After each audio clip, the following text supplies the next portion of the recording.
Hello everyone, welcome back to the Education Path YouTube channel. तो उम्मीद करता हूँ सब अच्छे से होंगे। तो आज हम डिस्कस करेंगे कांस्टेबल जनरल ड्यूटी की न्यू वैकेंसीज़ जो कि बीएसएफ की तरफ से निकाली गई हैं, जिसकी एडवर्टाइजमेंट आउट हो चुकी है और ऑनलाइन एप्लीकेशन स्टार्ट हो चुकी है। पूरी डिटेल से डिस्कस करेंगे इस वीडियो में। क्या ऑफिशियल एडवर्टाइजमेंट जो भी है उसमें क्या एलिजिबिलिटी है, कब तक ये डेट है और कौन कौन अप्लाई कर सकते हैं। तो वीडियो कंटिन्यू करने से पहले मैं सभी से रिक्वेस्ट करूंगा, अगर आपने चैनल को सब्सक्राइब नहीं किया है तो चैनल को सब्सक्राइब कर लें, बेल आइकन को प्रेस कर लें ताकि आने वाली सभी वीडियोस की नोटिफिकेशन आप तक सबसे पहले पहुंच पाए। और कोई भी कन्फ्यूजन हो आप कमेंट बॉक्स में ज़रूर बता सकते हैं। वीडियो को अपने फ्रेंड्स के साथ शेयर करें ताकि उन तक भी ये अपडेट पहुंच पाए। तो चलिए बिना टाइम गवाए हम अपनी वीडियो को कंटिन्यू करते हैं। तो चलिए, मैंने आपके सामने ये बीएसएफ की तरफ से जो ऑफिशियल एडवर्टाइजमेंट आउट हुई है ओपन कर ली है, जिसमें लिखा गया है कि recruitment for meritorious sports person to the post of constable general duty under sports quota 2025 in border security force.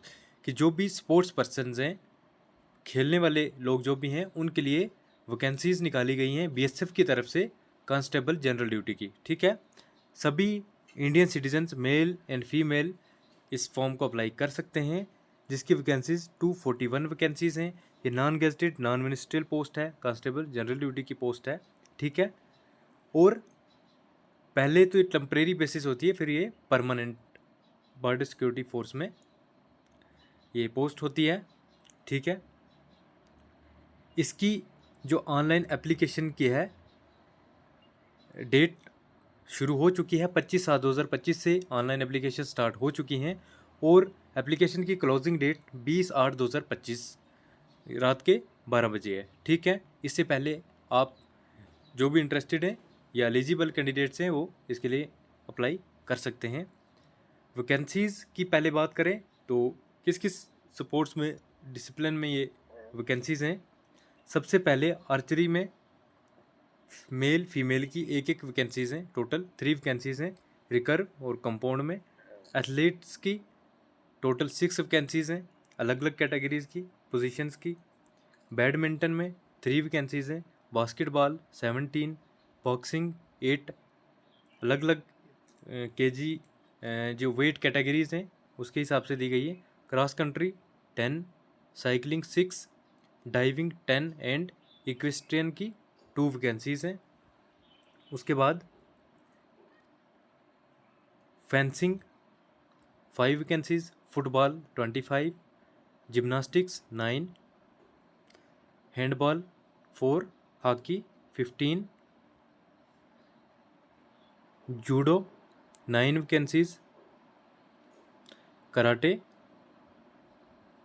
And karate individual 10, kayaking 2 vacancies, canoeing 1 vacancy,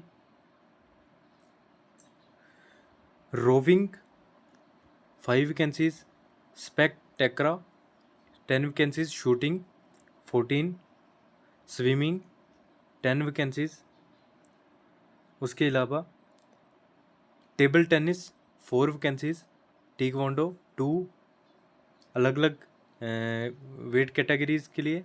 volleyball में 14 वैकेंसीज़ एंड वाटर पोलो में 4 vacancies. ठीक है, उसके बाद weight lifting में है, इसमें भी अलग अलग वेट कैटेगरीज़ में 8 वैकेंसीज़ हैं। रेसलिंग के लिए 10 वैकेंसीज़ हैं, रेसलिंग फ्री के लिए भी, और रेसलिंग अलग अलग टाइप की रेसलिंग जो है उसके लिए टोटल वैकेंसीज़ 10 हैं।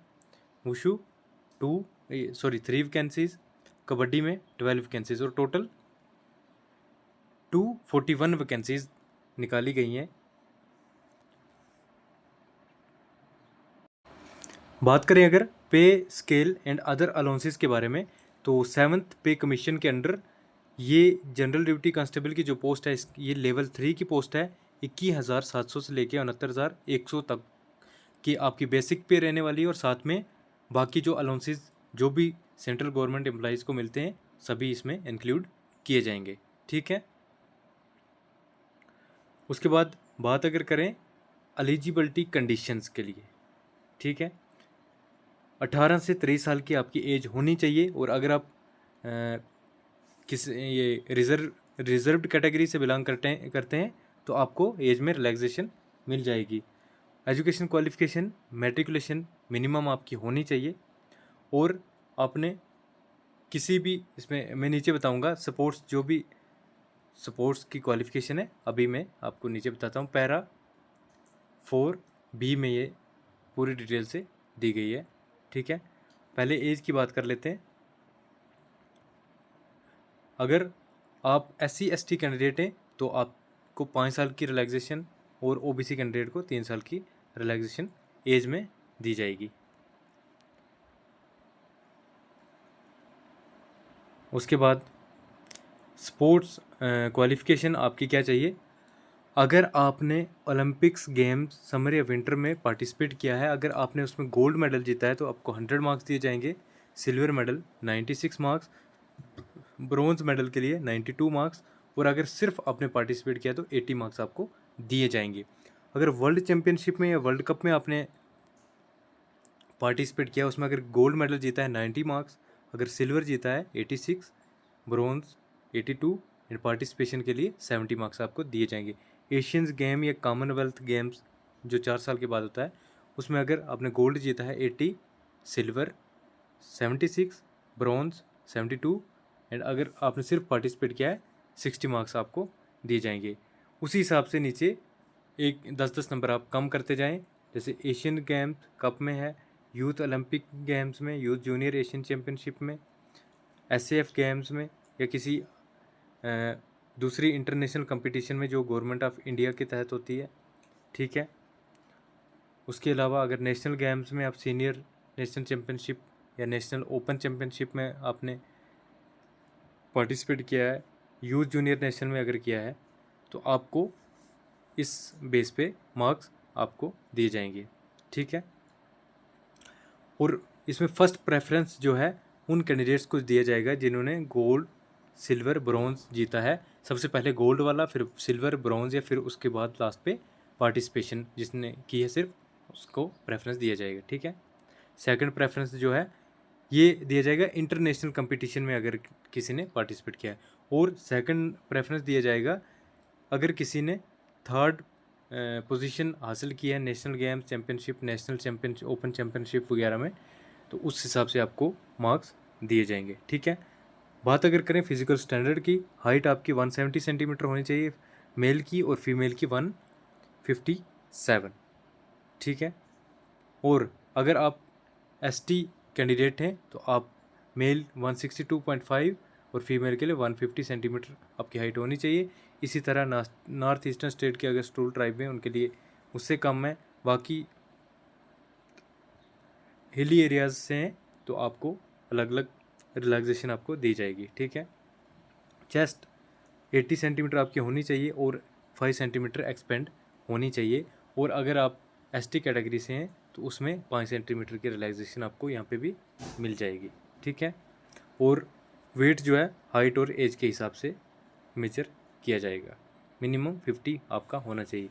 तो अगर आप इस पोस्ट के लिए एलिजिबल हैं और अप्लाई करना चाहते हैं तो अभी आप अप्लाई कर सकते हैं www.rectt.bsf.gov.in पे जाके आप लॉगिन करके अप्लाई कर सकते हैं।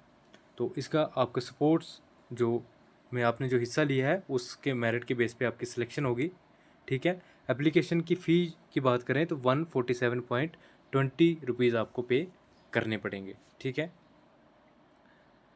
तो चलिए, जो भी इस पोस्ट के लिए एलिजिबल हैं और अप्लाई करना चाहते हैं तो जल्दी से जाके ऑफिशियल वेबसाइट पे आप अप्लाई कर सकते हैं। अगर कोई भी कन्फ्यूजन हो आप कमेंट बॉक्स में ज़रूर पूछ सकते हैं, बता सकते हैं। तो मिलते हैं नेक्स्ट वीडियो में, तब तक के लिए बाय बाय, टेक केयर।